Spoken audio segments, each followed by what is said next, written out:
मसीह की। Praise the Lord. तो धन्यवाद है तुम प्रभु यीशु मसीह को। यीशु मसीह ने मुझे एक मौका दिया है कि परमेश्वर के वचन को लेकर आपके साथ में बातें करूं।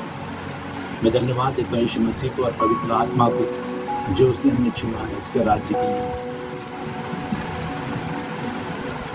हम अंधकार में थे, लेकिन परमेश्वर ने अपनी ज्योति प्रकाशित की हमारे ऊपर। कुलुस्सियों 1:13 के अनुसार यीशु मसीह ने हमें अंधकार के राज्य से छुड़ाकर उसका प्रिय पुत्र के राज्य में प्रवेश कराया। तो हम प्रभु को धन्यवाद देते हैं, यीशु मसीह को धन्यवाद देते हैं। हम धन्य लोग हैं प्रभु, आशीषित लोग। हमारे जीवन में परमेश्वर की महिमा है और जो कुछ भी हम मांगेंगे परमेश्वर ने दिया। तो मैं आपसे बातें करना चाहता हूँ इस समय, थोड़ी समय में वचन के अनुसार मैं बातें करूंगा कि यूहन्ना का 16:24 में लिखा है, अब तक तूने मेरे नाम से नहीं मांगा, कुछ भी नहीं मांगा, मांगो तो पाओगे, ताकि तुम्हारे आनंद पूरी हो जाए। यीशु मसीह यहाँ पर कह रहा है, अब तक तूने मेरे नाम से कुछ नहीं मांगा। भी यीशु मसीह यहाँ पर अब तक तूने मेरे नाम से कुछ नहीं मांगा, किसके बारे में कह रहा है? वापस पढ़ लेंगे। अब तक तुमने मेरे नाम से कुछ नहीं मांगा, मांगो तो पाओगे, ताकि तुम्हारा आनंद पूरा हो जाए। अभी हमारा आनंद कहाँ होना चाहिए? हमारा आनंद किस में बना रहना चाहिए? हमारा आनंद कहाँ से पूरी होती है? हमारा आनंद को बरकरार रखने के लिए हमें क्या करना पड़ेगा? क्या चीजें हैं हमें आनंद में रखने के लिए मजबूर करेगा? हमें आनंदित होने में आशीष कौन से मिलेगी? ये सब चीजों के बारे में हमें जानना बहुत जरूरी है। क्यों यीशु मसीह इस वचन में हमें कह रहा है, अब तक तूने मेरे नाम से कुछ नहीं मांगा? ये उन लोगों के लिए है जो उद्धार पाए हुए लोग हैं, जो यीशु के नाम पर उद्धार पाए हुए लोग हैं, जो यीशु ने चुने हुए लोग हैं। यीशु अपने राज्य में बुलाए हुए होने के नाते हम उसका पुत्र होने का अधिकार रखते हैं। हम उसका राज्य का वारिसदार होने का अधिकार रखते हैं। जब हम यीशु के पास आते हैं और यीशु मसीह ने हमें चुन लिया है, हमें चुनने के बाद हम खाली बैठे नहीं रहना चाहिए। कोई भी मालिक अपने सेवक को बुलाकर यूं ही बैठा के नहीं रखता। वो मालिक उसको अपने कंपनी में या अपने प्रॉपर्टी में काम करने के लिए बुलाता है, तो कुछ ना कुछ योजना उसके लिए बनाए रखता है, कुछ काम उसके लिए दिया जाता है। तो यीशु मसीह ने भी हमें अंधकार के राज्य से छुड़ाया, उसका प्रिय पुत्र यीशु मसीह के राज्य में हमें प्रवेश कराया। यीशु का राज्य ज्योति है। पहले हम अंधकार में थे, अभी हम ज्योति में हैं। तो इसके लिए हमें क्या करना है? जब हम नया जन्म पाते हैं तो हमें परमेश्वर का ज्योति में चलने के लिए जो हमें जरूरत है, वो सब चीज हमें प्रभु यीशु से मांगना जरूरी है। आपको यीशु ने बुलाया और यीशु ने चुना आपको। जैसे हम प्रेरितों के काम में हम देखते हैं, साउल पौल बन गया। दमिश्क में यीशु मसीह उसको दर्शन दिया और दर्शन देने के कारण उसका जीवन बदल गया और उसके बाद वो मसीहों को सताने वाले नहीं, मसीहों को बचाने वाले बन गया।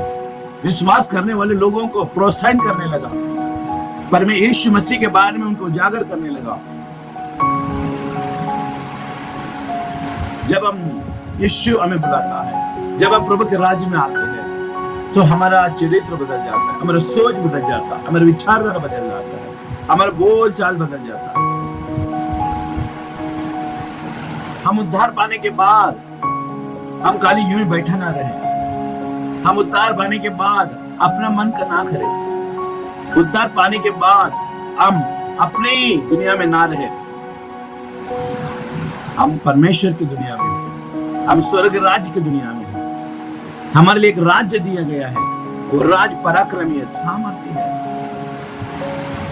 और उस राज में बना रहने के लिए हमें जरूरत है बहुत सारी चीजें, जो आत्मिक है, वो शारीरिक है। क्यों ना आज हम देखें इस वचनों के द्वारा, अब तक तुमने मेरे नाम से कुछ नहीं मांगा, मांगो तो तुम पाओगे। क्या मांगना है हमें? यीशु मसीह जब अपने राज्य में बुलाया तो हमारे रोज का रोटी, कपड़ा, मकान की सारे जरूरत है वो पूरी करेगा ही करेगा। वो अनाथ नहीं छोड़ेगा, घर के बगैर नहीं रखेगा, रोटी के बगैर नहीं रखेगा, कपड़े के बगैर नहीं रखेगा। वो सारी सुविधा हमें देगा। लेकिन हमें मांगना क्या है? अब तक तुमने मेरे नाम से कुछ नहीं मांगा, मेरे नाम से तुमने कुछ नहीं मांगा, मांगो तो तुम पाओगे। अभी हमें यीशु के नाम से हमें मांगना है, उसके राज्य में बढ़ने के लिए आशीषें, उसके राज्य में बढ़ने के लिए वरदान को मांगना है। अभिषेक हमारे ऊपर जो डाले गए है, वो अभिषेक को और भी बढ़ाना चाहिए। शैतान का कामों को नष्ट करने के लिए, जो हमारे जैसे जो अंधकार में हम थे, वो अंधकार से छुड़ाने के लिए यीशु मसीह आया और अंधकार से छुड़ाकर उसके राज्य में रखा है। और भी कई सारे अंधकार में लोग हैं, उनको बचाने के लिए यीशु मसीह हमें चुना।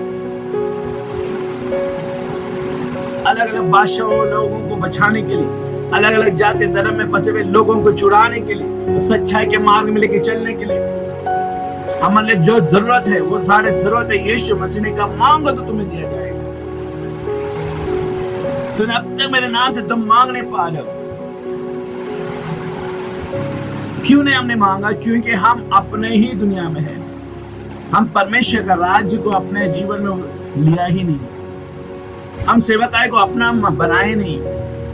हम यीशु मसीह के कार्यों को, जो उसने कहा है मत्ती का 28 अध्याय 19 में, सारे जगत में जाकर मेरे नाम का गवाही बनो, मेरे नाम को उजागर करो लोगों के सामने। क्या हम कर रहे हैं? हम सोए हुए मसीह ना बने, हम जागते हुए मसीह बने, जागने वाला मसीह बने, दिन और रात जागते हुए आत्मा में प्रार्थना करते हुए रहने वाला मसीह बने।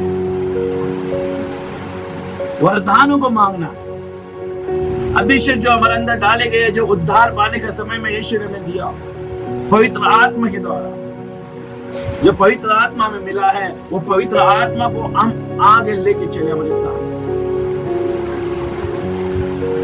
हम उनको परमिशन दे, हम उसको आजादी दे पवित्र आत्मा को, ताकि हमारे जीवन में वो कार्य करे। अब तक तूने मेरे नाम से कुछ नहीं मांगा, मांगो तो तुम्हें पाओगे, ताकि तुम्हारा आनंद पूरी हो जाए। आज हमारा आनंद कहां पर है? आज हम कौन सी चीजों में आनंद कर रहे हैं? संसार की चीजों में आनंद कर रहे हैं कि संसार के रीति रिवाजों में आनंद कर रहे हैं? मसीह होने के बावजूद भी, यीशु मसीह चुनने के बावजूद भी हम संसार की चीजों में आनंद कर रहे हैं। हमारा आनंद सिर्फ प्रभु यीशु के द्वारा ही आएगा। पौलुस कहता है फिलिप्पियों 4:4 में, प्रभु में सदा आनंदित रहो। मैं फिर से कहता हूं, प्रभु में सदा आनंदित रहो। प्रभु के राज्य में पौलुस के ये वचनों को हम लेंगे तो प्रभु में सदा आनंदित रहो। इसका मतलब यह नहीं कि हम हर जगह में अपना हंसी दिखाते जाए, हंसते हुए जाना ही। आनंद का मतलब हमारा अंदरूनी आनंद होना बहुत जरूरी है। मुझे शांति मिली है, मुझे चंगाई मिली है, मुझे उद्धार मिली है, मुझे यीशु मसीह का बेटा होने का अधिकार मिला है, मैं स्वर्गराज का वारिसदार हूं, पवित्र आत्मा मुझे मिला है, मुझे वरदान मिला है, यीशु ने अपने लहू से मुझे क्षमा किया है। कलवरी के क्रूस में सारे पापों को श्राप उठाकर वो क्रूस पर मर चुका है मेरे लिए, और फिर से जी उठा है ताकि मुझे नया जीवन देने के लिए। इस सारे बातों से हमें आनंदित होना बहुत जरूरी है। संसार के जैसा आनंद नहीं, हमारा आनंद प्रभु के राज्य में दुख उठाते हुए प्रकट करता है। हमारा आनंद, कोई हमें बुरा कहता है मसीह में रहने के बावजूद, तो हमें आनंद होना चाहिए। गलती का 5 अध्याय में लिखा है, लोग मेरे नाम के कारण, यीशु मसीह के नाम के कारण अगर कोई भी तुझे बुरा बुरा कहे तो आनंद मनाना, नाचना, गाना। हालेलुया। क्योंकि स्वर्ग में तेरे लिए बड़ा पुरस्कार मिलेगा। हमारा आनंद अंदरूनी से दिखाना चाहिए, आत्मा में दिखाना चाहिए। हम आनंदित है, भले शरीर में दुख व्याधि पीड़ा होगी, लेकिन आत्मा में हम आनंदित होना बहुत जरूरी है। हमारा आनंद पूरा होने के लिए प्रभु से मांगना जरूरी है, यीशु मसीह से मांगना जरूरी है। बाइबल कहती है, मांगो तो तुम्हें दिया जाएगा। क्यों ना प्रभु से मांगे? मेरे नाम से तुम कुछ मांगोगे। यीशु मसीह के नाम से मांगने वाले को ही मिलता है। यीशु मसीह के नाम से मांगना जरूरी है। और यीशु के नाम से नहीं मांगा तो उसको कुछ नहीं मिलेगा। हमें यीशु मसीह के नाम से ही मांगना है, क्योंकि यीशु मसीह ने हमारे लिए क्रूस पर बलिदान दिया है और यीशु ने ही आकर हमें बचाया है। क्यों ना यीशु मसीह को धन्यवाद दें और यीशु मसीह से कहे, प्रभु मैं धन्यवाद देता हूँ तेरे बलिदान के लिए। आज मैं मांगता हूँ तेरा राज बने, तेरी आत्मा मुझे दे, तेरा वरदान मुझे दे। हालेलुया। ताकि मैं अनगिनत लोगों को जो अंधकार में है, जो नरक की ओर जा रहे हैं, उनको स्वर्ग की ओर लाओ। ये मेरी इच्छा है, ये मेरी कामना है। मैं मांगता हूँ प्रभु तेरे राज्य को मेरे जीवन में, ताकि मैं दूर दूर जाकर तेरे नाम को महिमा मिलाऊं, तेरे राज्य को मैं बढ़ाऊं। ये मैं मांगता हूँ। अगर इस तरह से हम मांगेंगे परमेश्वर से, हालेलुया, वो कभी हमें निश्चित नहीं करेगा, कभी हमारा प्रार्थना को अनसुनी नहीं करेगा, वो कभी हमारा और से मुंह को नहीं फेरेगा, हमारी प्रार्थना की ओर से अपना कान को नहीं फेरेगा, क्योंकि हम उसके राज्य की इच्छा के अनुसार मांग रहे हैं। हमें अभिलाषा के लिए नहीं मांग रहे, हमें उसके मकसद के लिए मांग रहे, उसके राज्य के लिए मांग रहे, उसकी इच्छा के लिए मांग रहे। इस समय हम प्रार्थना करना चाहता हूँ।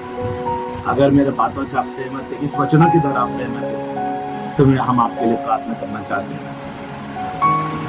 क्यों ना मेरे साथ जुड़ जाए और हम प्रार्थना करें। पिता मैं धन्यवाद देता हूँ, तेरा शुक्रगुजार हूँ प्रभु। आप इस वचनों के द्वारा आप हमसे बातें की, इसके लिए मैं धन्यवाद देता हूँ प्रभु यीशु। आज जो भी तेरी इच्छाओं को मांगने के लिए और इच्छाओं को पूरी करने के लिए वो लोग मांग रहे हैं, और उन्हें का प्रार्थना को तो सुन पिता, उनके जीवन में तो कार्य कर। और जो भी यीशु मसीह के नाम से मांगते हैं, आप उनको दो प्रभु, ताकि उनका आनंद पूरी हो जाए। मैं प्रार्थना करता हूँ परमेश्वर, जो भी दर्शक देख रहे हैं सबके लिए मैं धन्यवाद देता हूँ। उनके जीवन में तेरा महिमा होने दे पिता, तेरा राज आए, तेरी इच्छा पूरी होने दे। मैं मांगता हूँ जो उद्धार आपने दिया है व्यर्थ ना हो, जो उद्धार आपने दिया है उनको खो ना जाए।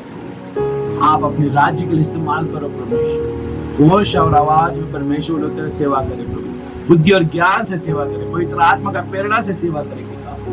यही मैं प्रार्थना में करता हूँ। हर एक अभिषेक कर प्रभु, आशीष में ला, छुटकारे में, चंगाई में ला प्रभु, ताकि तेरा महिमा हो सके।